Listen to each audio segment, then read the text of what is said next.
Jay was the best player on the team. Negative. Next to Myles Garrett. Negative. No,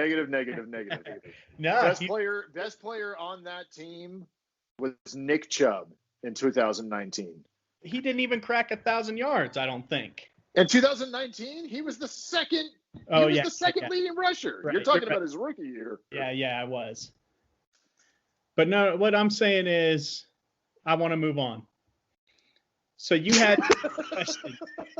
You had 2 more questions. You had because I already sliced you with that debate, and now it's time for me to freaking cut you into another one. Dude, all right, let's do it. I just can't have that conversation about OBJ with you, and I know that you have tried telling me you've put this to bed, but I just feel like you're on that side of the fence with the reporters and shit, right? The fucking mainstream media talking about an OBJ trade and how it would be so good for Cleveland. And man, I don't think it would be so good for Cleveland. I just think for whatever reason so far, and you can't deny it, it hasn't worked.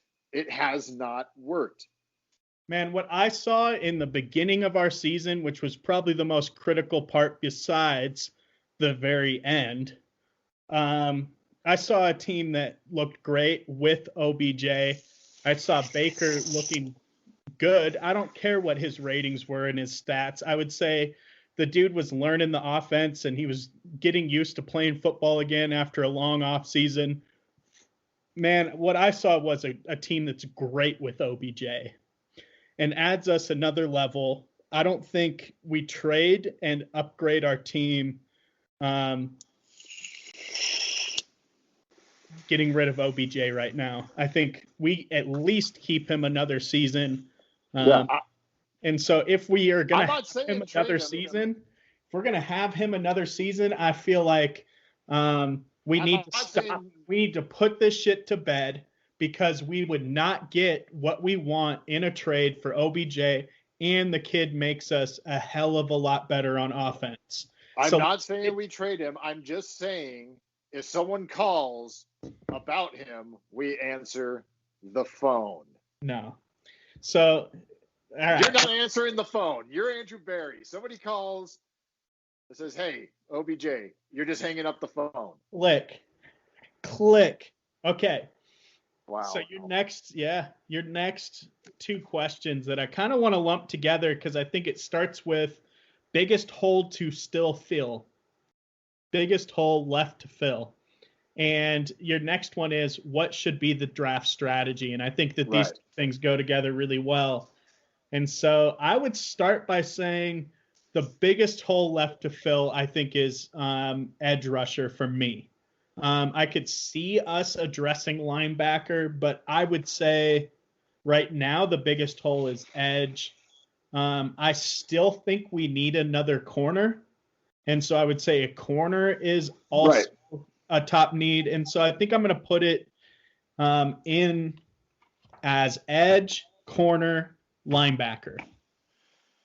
I'm pretty much right there with you, but outside of corner, I'd maybe put that as the 4th because you know what I'm going to say at number 3. A burner. An absolute burner. I need some speed. I need some speed in my life, Troy. I mean, for you, because it seems like what you're talking about is speed or a really, really big receiver. One of the 2, yes. And I would say, or both. I mean, both. Let's get a tall, fast receiver. Yeah, I mean that DK Metcalfs aren't out there all the time. Well, he was out there in the 2nd round. I don't know what the hell we were thinking. I don't know. Anyway, I digress. And so, which edges in the rush are you thinking? Well, that's what I love about what we did. So, Takk McKinley, I don't necessarily say is the answer. Maybe something finally clicks with him and he steps up and he lives up to that potential. But the number one thing I was worried about going edge in the 1st round of the draft was, are we really banking on saying that the guy that we're going to line up next to Myles Garrett is possibly the 4th or 5th best pass rusher in this draft class? Yeah. But now with Tack, you can take the 4th or 5th best pass rusher in that draft class and say, well, hey, we got a rotation now. At the that makes that one a little bit better. I still say our biggest weakness is linebacker, though, and that's also by design.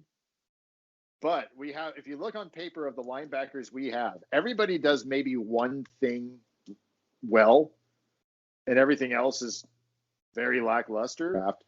Why not get the best fucking linebacker? Because that's a very strong possibility there. And let's not get a guy who does one thing well. Let's get a guy who does a lot of things fucking well.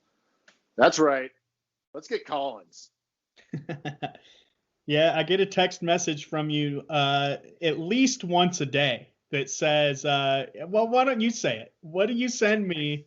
It's 4 words. It's Collins, no matter what.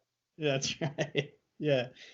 Yeah, I get that. And, you've made 6'4" linebacker who can cover, who can rush, who can make plays all over the field. I mean, I would argue. What the hell is there now to miss about the guy? Because I think at 260, which is I think what this guy weighs, you're just not going to get the type of coverage a Phillips is going to have on the field. And so thinking about that, I would just say Collins is not the linebacker my God, that Barry likes to put out there. Barry doesn't like to put any linebackers out there. That's the problem. I mean, but I would say. You think Barry would? So let's just say that Barry inherits the team and Collins is there. He's not up for contract because I know he doesn't like paying the linebackers. He's just there. You think Barry looks at Collins and says, I think we need somebody a little bit smaller, a little bit slower, and maybe isn't as good in coverage. I'm going to sign this one guy over here who's been in the league for 6 years on a 1-year deal to give him a push. I don't know. Get the hell out of here. You have made me a believer in this linebacker, which I wasn't really on my radar. I wasn't thinking linebacker. I think in the first round, you either get an edge or a corner if you're looking defense. And I don't know. I don't see But it. I like 3 of these linebackers.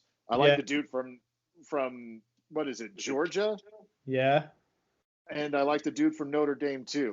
I really like Collins it from Notre Dame. Collins with his combination of size and speed, that's what puts it over the edge for me. To me, I feel like in the first round we should go edge. I really do. And so I know you love Collins. I really like him too. I just don't see him as the type of guy. But here's your thing. The guy you want at edge is not going to be there. But I'm telling you, you will find a way to squeeze Russo into any conversation, and it's almost obnoxious. Because I'm telling you, the guy's not getting past the Raiders. He's certainly not getting past the Colts. The only way we get him is if we trade up. And I'm sorry, I don't see a scenario why it would make any sense for us to trade up in the draft. Because I think that Barry has put together a young, talented staff already. And I see it as he has opened the possibility to use. So trade up in the draft for a guy whose only film is from his freshman year. The most precious resource that he has, because that's what draft capital is. So don't get me started on draft capital, but I will say this. He has because you don't know what draft capital is. But listen to me. He has put together a team to be able to use his draft capital to get the players that he wants. And so I think this all depends on what guy Barry wants. Because he could sit there at 26 and, some guy that he likes will fall to him.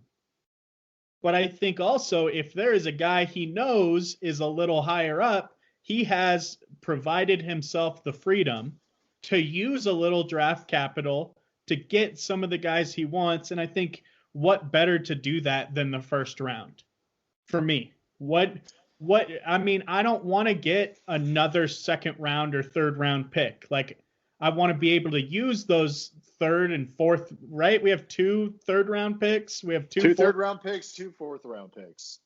Use that capital to get yourself up in the first round to get your guy.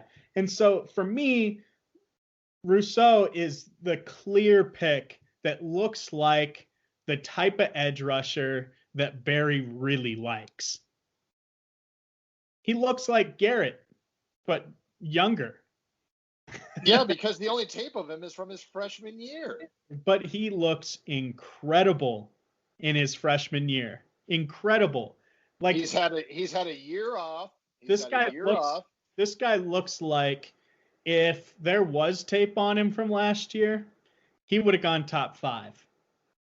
No, potentially, yeah, but it just goes to the fact the guy hasn't played for a year, and a lot can change from freshman to sophomore year.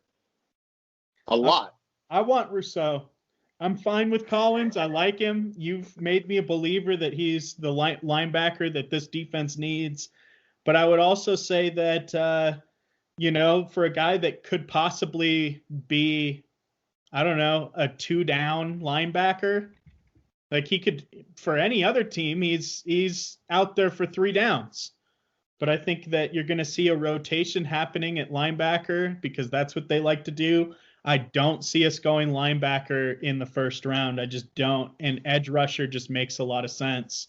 Well, I'm offended by that because I just say, just my point. Why would you get the 3rd, 4th, 5th best pass rusher? Because we're not getting the best on paper graded pass rusher in this draft. We could. If we sit back and be patient, there is a strong chance that the best linebacker that we have rated on our board, whoever that is sitting right there for us. All right. This is what happens to good teams in the draft. You've seen it time and time again with the Baltimores, the Pittsburghs, and whoever. The guys who just stay back and let the draft come to them, because he has us in position where we have a lot of draft flexibility right now with what he's done this offseason. There's needs, but they're not humongous needs.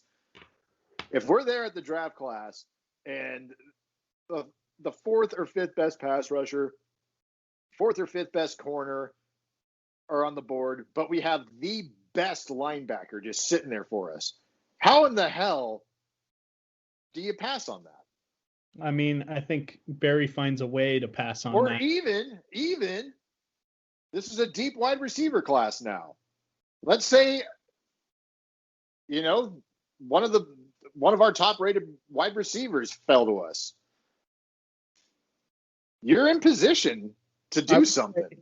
I think what you're getting at is it sure feels like the draft is a luxury for us this year. This is absolutely because you're picking at 26. This is no more picking in the top 5, top 10 stuff. I think Barry fills the biggest need first, and I don't think he thinks that's linebacker. I think he's more thinking like me in that the edge is where we need to go. I think it is tough to justify drafting a linebacker in the first round. I think it's way more justified if you trade a couple draft picks, get into that 19-20 range and pick up the edge rusher.